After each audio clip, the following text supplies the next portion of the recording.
Sustainability to us translates into conserving resources such as water and energy, reducing the waste stream, reducing the costs associated with those resources, and finally, meeting the needs of our tenants who value and appreciate these efforts. We're most proud of our solar panel installations, which were installed in 2008 and 2010. We have just under 1 megawatt of power produced by our solar systems, and there's just nothing quite like this in an urban setting like this in Century City, so we're quite proud of them. The savings have been significant. Over the past 3 years, our electrical consumption has decreased by approximately 28%, and our water consumption has reduced by approximately 25%. One of Trammell Crow Company's core missions is sustainability. We installed a solar window film on the entire exterior of the 1971 constructed Century Plaza Towers. The installation of that window film has resulted in our overall energy reduction of 32%. As a result of implementing those energy efficiency programs, we have saved on an annual basis in excess of 8 million kilowatt hours of electricity usage. I think we've got a unique opportunity here in this city that exists no place else in the country.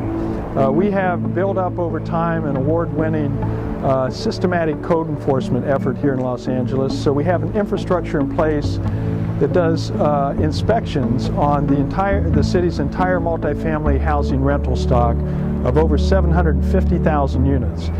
Those inspections are accomplished over a 4-year period of time on all of those buildings. And what we see as an opportunity here is to add in, as part of that inspection, an energy audit, if you would. We're not calling it an audit really, but it's an energy assessment to see if there are ways that we can very easily and very quickly show to building owners an opportunity to realize energy savings and return on their investment very quickly. The Los Angeles Conservation Corps is a 25-year-old nonprofit based here in Los Angeles, and our mission is to provide job training, work experience, and educational opportunities for young adults and school-age youth, as they in turn provide environmental and community services all throughout the Southern California area. Around energy efficiency, we've been doing actual weatherization retrofits for low-income affordable housing, as well as then those energy retrofits have led to solar installations. Los Angeles has always been defined by its topography and its terrain. I support the Clean LA solar program because we have always had abundant sunshine here in Los Angeles, and because people right now need jobs and need a better environment around them. The Clean LA solar program is a program that was created to capture the mayor's vision for more solar for LA. It was developed with UCLA as our partner, with business, community leaders, environmental leaders, union leaders, so that all Angelenos could benefit. It's a program that allows residents and businesses and nonprofit leaders to generate solar on their roof, sell it back to the utility, in this case the Department of Water and Power, at a set price over a 20-year contract. The Sierra Club is very excited to be working with the Los Angeles Business Council on the Clean LA solar program. The program would create real job opportunities here in Los Angeles to put solar panels on roofs and on the ground to create clean energy right here in the city. Investing in this program, while at the same time investing in an aggressive energy efficiency program, will bring real benefits to ratepayers, clean up LA's electricity supply, and put people to work now. Imani Energy is a solar installation company with a focus on communities to create jobs in the green energy sector. We are in St. Elmo Village. What we want to do is to put in solar panels. If we can inspire our neighbors and our community, our neighborhood, to become more energy efficient, to use solar, wind, whatever kind of energy that is natural, to the environment to where we are less polluting where we live, then this is a big part of our mission. It's had a history of about 42 years, started by community residents. There's multiple dwellings here. It started by artists, so there's artwork, there's education for youth, and many people have lived here for many, many years. And they have been practicing sustainability since the inception. And what they're going to do now is to do something to broaden that focus by deploying solar thermal. They'll have water catchment systems, gray water, permeable surfaces to keep the water from running off into the streets. So this is going to be really a sustainable model right here in the city of Los Angeles, right in the heart of a community.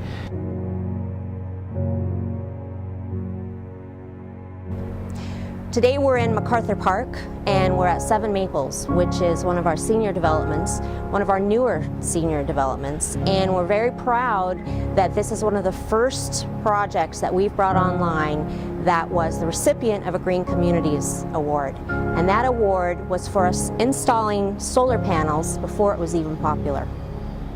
The beauty of those solar panels is it offsets the cost of the utilities throughout the entire building. So the benefit is not only to our operations, but also to the residents. And by that I mean that we essentially pay nothing for our utilities. So that money that would normally have gone to that cost is then sunk back into our programs so that we can put in free computers, so that we can promote educational classes, so that we can provide activities on site for this community. Affordable Living for the Aging is a co-developer, co-general partner for Bonnie Brae Villages. We serve 92 low-income seniors, including 52 seniors who have special needs or who are formerly homeless. I'm just blessed for being in this building. Couple of panels up on the roof. I think it's fantastic. I think we all need to be a lot more conscious about energy. This building is really a building that I think, if it isn't already, should be a model. Sustainable housing development is building housing and communities that lessen the footprint on the environment in the way they're constructed and the way they're built to be used. So a year and a half ago we did the Green Retrofit Program, which was a program to essentially we released $250 million to green the multifamily portfolio, and that was a green retrofit program for windows and roofs and solar and water conservation. We also have our Sustainable Communities Initiative, which is again a grants program that's going to communities to help them build holistic plans or to operationalize the plans that they've already developed. Barker Management has embarked upon a tremendous enterprise to green their building. And one of our projects, New Hope Homes, is being refied. It's a tremendous project and their energy savings will be phenomenal. They're refining that project through HUD's FHA program and we're ecstatic to have it. But that's just one project. They're looking at their entire portfolio. Most of our products where we've incorporated solar are working with Edison or other utility companies that have incentives such as the MASH program, and it really does help on the day-to-day operations cost. We really believe that we've just begun to touch on a sustainability program that will develop and evolve over the next few years, incorporating our residents and our staff and affecting not only their lives but also our bottom line. We are about to complete about 2,000 units where we've installed solar panels on 2,000 affordable housing units here just in the state of California, using the rebate from the utility companies, the federal credit, and also using our own new market tax credits, so that we're putting solar panels on these developments at no cost to the developments at all. In the state of California, there's a virtual net metering that we basically could say, first we determine with the utility company what the savings are that's generated. And then we can determine how we want that split up within the overall development. Outside of Los Angeles, the tenants get 80% of the savings. 20% goes to the common area. inside the city of LA, it does not recognize virtual net metering. Therefore, it has to go to a common meter. The common meter is now going to the common area space of the development that virtually gets all of the savings. So we need to work on that in the city of LA so that we can take some of those savings that we're getting off of the solar panels and redirect them to some of the tenants that need it the most. Making a market study allows us to take a look at the solar rooftops on apartment buildings. And so we're working with UCLA actively to do a project in which UCLA has developed the techniques to try to identify where the multifamily potential for solar exists.